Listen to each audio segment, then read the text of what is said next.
Eu não vou dedurar qual é essa música. Bom, do jogo da vida e Banco Imobiliário, passando por clássicos da Atari, aos modernos Call of Duty e tantos outros, os games não são uma novidade, mas ainda assim suscitam discussões se é bom, se é ruim, se motiva a violência, até se é ou se não é cultura.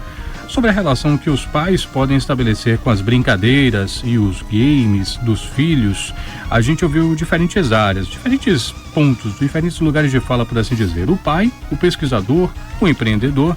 E aqui em nosso estúdio a gente recebe a psicopedagoga Iris de Sá. Bem-vinda ao Frequência Baiana, tudo bem? Tudo bem, obrigada. Iris, recentemente foi atribuída à ministra da Cultura, Marta Suplicy, a declaração de que game não é cultura. Uma tese que não é defendida, pelo menos, muito pelo contrário, pelo professor do curso de comunicação da UNEB, também professor de computação da Faculdade de Ciências Sociais Aplicadas de Petrolina, Luiz Adolfo. Vamos ouvir. A gente pode dizer, como o Luizinga nos ensinou, né, no livro célebre dele sobre jogos, o jogo é mais antigo até mesmo da própria noção de cultura. Entendeu? Muitas vezes a gente se relaciona com o outro e com o mundo através dos jogos, né? Posso te dar um exemplo. Quem nunca jogou Banco Imobiliário? E o Banco Imobiliário, que a gente brinca quando é pequeno, né? A gente está, no caso, a gente está fazendo um contato com o sistema capitalista que a gente vai enfrentar na fase adulta, não é verdade? Então, acho que é um exemplo de que, né, no caso ela disse que os jogos não são cultura, o jogo não é cultura, né? Então, acho que a gente pode ampliar. O jogo é mais, ele vem antes do que a gente pode se chamar de cultura, né? Ele antecede a noção de cultura. A nossa cultura, a gente alimenta ela através do nosso contato com os jogos. Seria por aí, Iris, de que assim, que os games, e aqui a gente não está falando em games apenas como, falando assim, grosso modo, né? Não apenas aqueles eletrônicos, mas as brincadeiras, né, de um modo geral, são um ensaio para a vida, funcionam um pouco dessa forma? Eu acredito nisso, sim. Eu acho que a brincadeira, desde sempre, né, ela representa um aspecto simbólico da vida. Então, desde as brincadeiras de rua, das brincadeiras mais antigas e que as crianças gostam e continuam gostando, né, de uma outra maneira hoje, mas eu acredito que é um simbolismo da vida, sim. E os games passam por isso, não é diferente. A única coisa é o tipo de processo cerebral que vai acontecer durante o jogo, porque a gente sabe que o momento que a criança está jogando são acessados, né, é pedido dela alguns elementos sinápticos. O que significa isso, né? Uma relação cerebral mesmo, neurocerebral, para que ela possa atuar. Então é uma ação psicomotora e cerebral. De uma outra maneira que a amarelinha também se pede isso, pega-pega, esconde-esconde. Nos games existe uma coisa muito mais rápida, muito mais ágil, de estratégia, ativando também as áreas cognitivas do cérebro. Então a gente pode dizer que é muito mais completo até do que uma simples brincadeira de rua. E por que será que os pais têm alguns pais, né, têm tanto medo desses jogos digitais, dos games? Será que é um pouco de desconhecimento? Porque a amarelinha, muitos deles acabaram brincando, claro, na infância deles, eles acham que isso deve ser reproduzido na infância dos filhos. Claro. Os jogos digitais, nem todo mundo teve acesso lá atrás, há 30, 20 anos. Você acha que é um desconhecimento? Por onde é que vai essa percepção? Eu acredito que é uma falta de conhecimento e talvez até uma falta de familiaridade dos próprios pais com o brinquedo, com o jogo. Então, quando o pai brinca com o filho, ele também pode perceber esse tipo de conexão acontecendo nele. Claro que não há uma consciência do que está acontecendo, mas ele também é ativado o desejo de competir, o desejo de passar por fases, né? Na vida a gente tem, assim como a gente acabou de ouvir a analogia sobre o Banco Imobiliário, a gente passa por diferentes fases e a gente quer sempre alcançar um sucesso maior, né, ao longo do desenvolvimento da vida. No jogo é assim também. A primeira fase é um pouco mais simples, a segunda é mais elaborada, a terceira é mais complexa e assim sucessivamente. E a gente sabe que tem adultos, principalmente homens, que gostam também dos games. Então não são só as crianças que jogam. Então eu penso que os pais que acabam de alguma forma culpando os games, às vezes é uma ausência deles em conhecer melhor de perto e analisar se aquele jogo é pertinente àquela criança. Queria que você falasse um pouquinho dessa questão da realidade que você comentou anteriormente e fazer um questionamento dentro desse sentido. Se os games não tiram, na verdade, essa noção de realidade que você colocou, até que pelo contrário, até ativa e potencializa mais.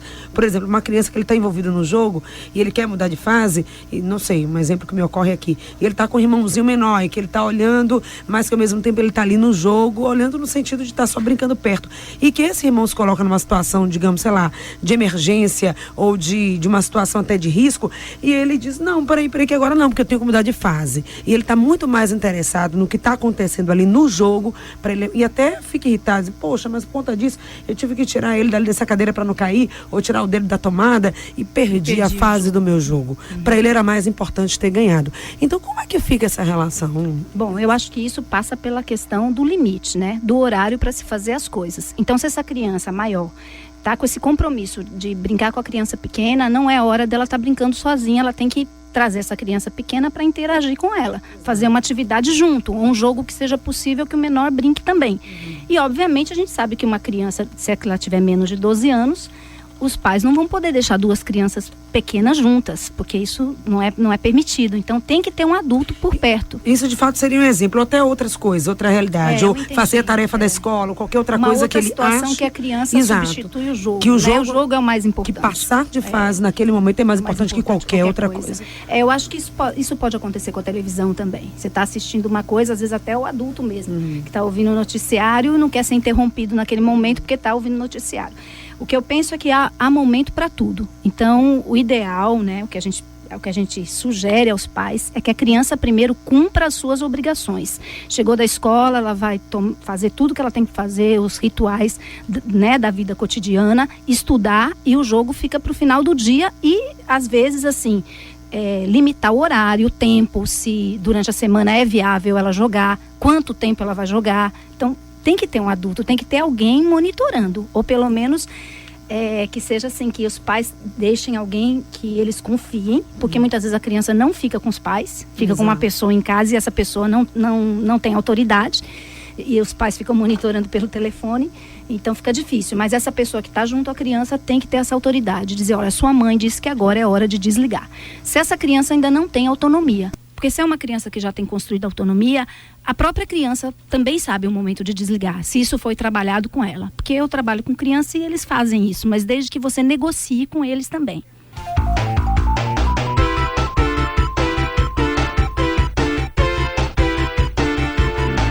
Felipe jogava isso. Felipe jogava isso, que ele tá aqui rindo no estúdio. Você identificou, né? Essa foi do Sonic, pessoal. Hoje o nosso assunto são os games, né? Você já reparou, e o papel que exercem na relação entre pais e filhos. Em nosso estúdio, a psicopedagoga Iris de Sá. Um dos aspectos mais levantados nessa discussão é se os games podem tornar os filhos mais violentos. Muita gente acha que sim, muita gente diz que não, é bem assim. E sobre esse assunto, claro, a gente conversa com o informata Galdir Regis. Não sei se o game pode ter esse poder. Eu acho que a educação dos pais e familiares e afins é muito mais pesada na forma como a criança vai olhar o mundo, as coisas, né? Mas é uma preocupação, sim, com que tipo de jogo, que tipo de mídia ele está consumindo, vendo. Meu filho já está num ponto que, apesar de não ler, consegue manipular o YouTube, achar vídeos, etc e tal, por conta própria lá, ele joga comigo um pouquinho de videogame e tal. Então, muito antes do que eu esperava, eu já estou me preocupando. Poxa, como que eu vou controlar isso? Como que eu vou selecionar o que ele pode e o que ele não pode? Por enquanto, a minha solução é ficar com ele, é explicar coisas. Esse é o policial, aquele é o ladrão, e aí ele tem que ser preso porque ele fez coisa feia, e tentar a ética e a moral da coisa com ele, para interpretar aquilo que a gente está participando, que a gente está vendo. A gente joga no colo dela, da especialista, o Iris de Sá, comenta isso aí, essa história de que a criança, o adolescente pode ficar mais violento com esses jogos, muitos pais ficam preocupados com isso. Você que é especialista, tá no seu colo aí. Que responsabilidade, né? Veja só, eu não acredito não que o game vai promover violência, porque a criança sabe que ali é um jogo, que ali faz parte de uma simbologia, né? Como a gente falou antes. Agora, é claro, tudo tem que ter o tempo certo, a hora certa e o período de permanência da criança no jogo. Então, eu acho que o maior problema, o maior obstáculo dos pais hoje é o tempo, que eles realmente não estão em casa. E se essa criança passa grande parte do dia em frente a uma televisão, ou seja, em frente a um videogame, em frente ao computador, em frente a alguma coisa, fazendo durante muito tempo a mesma atividade, não vai ser bom do mesmo jeito. Então, nada em excesso é bom. Então, eu acho que o que a gente está talvez, né, pautando é isso, é o tempo que a criança está exposta ao jogo. E em relação à violência, vocês acabaram de noticiar várias coisas aí que a nossa sociedade traz como aspectos da violência. E muitas pessoas que cometem a violência não tiveram possibilidade de representar essa violência. Então, alguns autores acreditam ainda acreditam nisso, que eu acho que isso para algumas pessoas pode até chocar, mas isso, de que o jogo é uma possibilidade de você representar a violência que não vai no campo real. Se você não vive no campo do imaginário e do simbólico, você efetivamente precisa colocar essa agressividade em algum lugar. Porque ela é intrínseca de tudo. Do ser humano, exatamente. Se você pratica um esporte, claro, se a gente tivesse condição das crianças praticarem mais tempo de esporte, talvez a gente canalizasse mais essa agressividade. Mas pela sociedade que a gente vive, né, de apartamento, de uma vida de muitas horas dentro de casa, a criança fica sem poder extravasar. Então, os jogos vêm fazer esse papel também de catarse, de fazer com que a criança possa expressar, colocar a raiva dela em algum lugar que não é num outro ser humano. Que não é ali no joystick, no controle, naquele jogo, né? Eu tenho a minha preocupação não necessariamente com essa questão. Também concordo, acho até pela prática que necessariamente não tem essa relação de você jogar o game lá que tem violência, que a criança vá se tornar uma criança violência. Eu acho que não é por aí. Mas a minha preocupação também, não sei como é que você poderia colocar, é esse afastamento da relação interpessoal. O que eu observo muito é que as crianças ficam nesse game e elas preferem até o jogo do que a relação com o colega, de estar jogando, de estar fazendo outra coisa. E até quando estão com os colegas, parece que nada é mais interessante. Vamos jogar. O apelo é sempre para isso. Pode estar acontecendo uma festa, uma outra atividade, eles vão sempre para os quartos, estão ali onde está o aparelho, onde está o jogo. É certo isso que você está comentando. Existe realmente um afastamento que eu acho que é um sintoma da contemporaneidade. Acho que não é um sintoma das crianças, é um sintoma dos adultos também. O adulto dentro de casa muitas vezes está no seu computador durante horas, tendo um contato com várias pessoas do mundo inteiro, e a pessoa que está do lado dele, ele não conversa, né? Que é a máxima que vocês já devem ter ouvido falar muito, que a internet afasta quem está perto, aproxima quem está longe e afasta quem está perto. Então, às vezes, você está dentro da sua casa e você não dialoga com a pessoa que está ao seu lado. Isso o adulto também faz. Então, a criança, ela é produto dessa contemporaneidade. Ela é produto dessa sociedade também que está em mudança. Mas eu concordo, Patrícia, que realmente precisa ter essa relação interpessoal. Por isso que a gente tem que pensar no tempo e no momento também da criança estar interagindo com outras crianças. Agora, lembrando que alguns jogos, eles são de interação também. Então, a criança também brinca, interage enquanto brinca. É um outro tipo de interação. Agora, claro que não substitui essa interação aqui que a gente está tendo aqui, por exemplo, né? De estar se vendo, de estar podendo conversar. Isso é diferente. O nosso ouvinte, o Maurício, está comentando aqui, mandou uma mensagem pelo 72250. Ele diz aqui: quase todos os dias, quando eu chego em casa, mesmo cansado, eu brinco de Xbox e com o Kinect com meus filhos, mas só depois da tarefa da escola, né? Quando eu era pequeno, ele continua, eu tinha um Atari, brincava muito de Enduro e Pac-Man. Assina embaixo aí também do Maurício. Qual a importância do pai participar disso? Do pai participar dessa mediação com a realidade que o jogo favorece? Ou da mãe. Ou da mãe. Ou da mãe. Ou do irmão mais velho. Da mãe também, do irmão mais velho, é verdade. Eu acho fundamental, Renato, que eu acho que é o que a gente comentava antes. Acho que se o pai está brincando também, aproxima, né, até essa criança que habita no pai. E essa criança, né, o filho que é uma criança mesmo, percebe no pai que ainda tem uma criança ali que pode se relacionar com ele. Eu achei ótima a sua abordagem, porque é com as crianças que a gente tem a desculpa de voltar a brincar com comandos em ação. Claro. De não se sentir tão ridículo. E eu queria até fazer uma pesquisa sobre isso. Por que os homens realmente gostam tanto também de games? Acho que a gente tinha que ficar mais preocupado com o gênero masculino do que as crianças. Porque tem gente que até diz que vai se separar do marido porque o marido só fica jogando. Tem esse Wii agora, né? Que aí é vício também, que é uma coisa mais divertida, né? Mais solta. Aí juntam uma galera de gente grande, já de adolescente, gente da minha idade, assim, lá pros 20 e poucos anos, pra jogar o Wii, pra se divertir. Eu tenho um grupo de amigos que tem o Wii Party. Já virou uma coisa, passou do nível. Já tá em outro nível.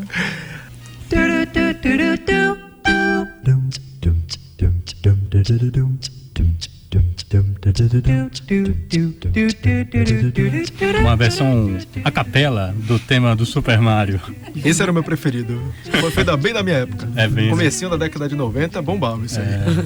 Hoje nós estamos falando sobre os games e o papel que exercem na relação entre pais e filhos. No nosso estúdio, a psicopedagoga Iris de Sá. E muito se fala sobre as benesses dos games educativos. Mas será que apenas os jogos voltados para esse fim têm algo de bom para trazer ao jovem? O diretor e sócio da Virtualize Soluções Digitais Criativas, Arivan Bastos, acredita que não é bem assim. Eu, como jogador, inclusive, eu passei por essa experiência, né? Então, desde pequeno, tendo contato com jogos eletrônicos, eu desenvolvi muito o domínio sobre a língua inglesa, por exemplo. Então, dentro do jogo, você consegue estabelecer muito bem uma relação entre um idioma e um significado, por exemplo. Então, uma palavra em inglês e o seu significado, porque está contextualizado, está dentro da lógica do jogo. Os diversos gêneros de jogos, cada um, eles trazem benefícios e estimulam, desenvolvem, com certeza, aspectos educativos. Então, por exemplo, dentro de um jogo de estratégia, o jogador ele aprende a planejar, antecipar problemas, né? Dentro de um jogo de corrida, o jogador desenvolve a coordenação motora, ele desenvolve reflexo. Jogos, assim como filmes, também eles trazem conteúdo histórico, eles trazem culturas de outros lugares. Bom, você ouviu aí o Arivan Bastos, ele que é diretor sócio da Virtualize Soluções Digitais Criativas, comentando que na visão dele, os jogos tem alguma coisa de boa para trazer. Qual a sua visão, Isis? Olha, eu acredito também, concordo com ele, porém eu acho que o jogo educativo é interessante também, porque eu penso que o jogo educativo ele é pensado, né? Ele é elaborado para que de alguma maneira a criança aprenda coisas ali. Os outros jogos promovem isso, mas eu acredito que o foco não seja esse. O foco é ter movimento, é ter ação, é ter aventura, que isso a gente sabe que prende a criança naturalmente, como um filme também, né? Tudo que tem ação, aventura, movimento, a criança gosta. Mas o jogo educativo, ele tem também um cunho, normalmente ele é elaborado por pessoas também especialistas e que entendem, por exemplo, que uma criança tem que passar por etapas de aprendizagem. Então, por exemplo, uma criança que está em processo de alfabetização, é muito mais interessante ela fazer através de um jogo, de uma brincadeira, do que de uma leitura que ela é automática, né? A gente sabe que muitas vezes, infelizmente, a escola traz uma coisa muito formatada ali, que às vezes a criança não vai usar aquilo na vida diretamente. Então traz um texto que ela não tem interesse, que não é, e para ela fazer interpretação de texto, que ela não sabe nem o que é interpretar o texto, enquanto que se no jogo já for pedido para ela que leia e interprete brincando, ela vai achar aquilo muito mais interessante. Então eu acho que, eu acho que a escola deveria se utilizar mais desses jogos, e as pessoas às vezes ficam preocupadas porque na escola a criança está desatenta, porque em casa tem mais estímulo com os games e tal. Mas se a escola se apropriasse mais desses dispositivos, ela ganharia muito. Se em sala de aula tivesse uma coisa muito mais dinâmica, acho que as crianças aprenderiam muito mais. Tem uma coisa que o Arivan estava comentando, nessa linha, né, de que não apenas jogos educativos ensinam alguma coisa, ele comentava sobre jogos colaborativos. A gente percebe que tem algumas pessoas que têm, eu esqueci qual é o nome técnico dado para isso, eles pegam jogos e reformulam eles, recriam esses jogos, né? E tem um que agora me foge a memória, que foi recriado e virou um jogo de colaboração. As pessoas estão num cenário pós-apocalíptico. É o chamado jogo multiplayer, né? Que várias pessoas podem jogar conectadas à internet, estão todas na mesma narrativa, com personagens diferentes e precisam colaborar para poder sobreviver naquele ambiente, né? Perfeito, um ambiente interessante assim para você ter essas práticas. Agora, acontece que eu conheço inclusive uma pessoa que participou de alguns jogos desse tipo, que ele ficava revoltado com a falta de educação de alguns deles. Então, assim, eram aqueles ambientes, vamos dizer assim, por falta de um termo melhor, virtuais, que acabavam também trazendo o que estava de fora, o que estava na vida real, né? Estava no cotidiano. A gente, seria reducionismo a gente dizer, então, que esses jogos multiplayers, esses jogos que têm essa possibilidade de ter mais de uma pessoa interagindo, uma pessoa que está em um outro ponto aí do planeta, jogando com você, a gente pode condicionar as preocupações ligadas a jogos multiplayer, as mesmas preocupações que a gente poderia ter na pracinha na frente de casa, com quem meu filho está brincando? Como é que você vê isso? Eu acho que sim. Acho que a gente tem que tomar cuidado mesmo com esse mundo virtual, né? Com quem está do outro lado. Acho que a gente tem que ter essa preocupação, sim. Acho que não é porque está na internet, você não está ali em contato direto. Acho que de alguma forma você tem que estar atento com quem a criança está interagindo. Porque muitas vezes entram adultos. Mas é só um momento de jogo. É um momento de jogo, mas aí ele vai usar, por exemplo, uma estratégia que não é muito ética, vamos dizer. E aí a criança está aprendendo também a utilizar uma estratégia não ética. E aí ela vai também, mas a criança tem que desenvolver esse lado de esperteza. Sim, mas não pelo caminho do mal. Então acho que é importante, sim, que aí de novo a gente vai repetir, vai ser prolixo, você prolixa. Os pais saberem em que momento que essa criança está jogando e como é que está sendo feito esse jogo com outras pessoas. Assim como a internet também. Acho que é a mesma preocupação que a gente tem com a internet, com as salas de bate-papo. Por que a gente está conversando sobre isso, né, Isis? Assim, a impressão que dá é que a gente acaba sempre escolhendo um bode expiatório. Isso, exatamente, Renato, que a gente conversava antes, né? Sempre tem um vilão. Hoje a gente não fala quase mais da televisão, né? Ninguém chama para falar dos malefícios da televisão, só se fala do malefício dos games. Então sempre tem o lugar do vilão. Eu acredito que às vezes o game entra como vilão. Acho que tem uma coisa da criança, infelizmente, que está abandonada, de muitos pais ausentes, que não estão priorizando a educação, e aí quando dá alguma coisa errada, acho que a culpa foi do jogo. E só para encerrar a participação dos nossos ouvintes, aqui o Danilo Amado e também Renata Pisani pelo Facebook mandaram pra gente aqui uma imagem do Game Politan.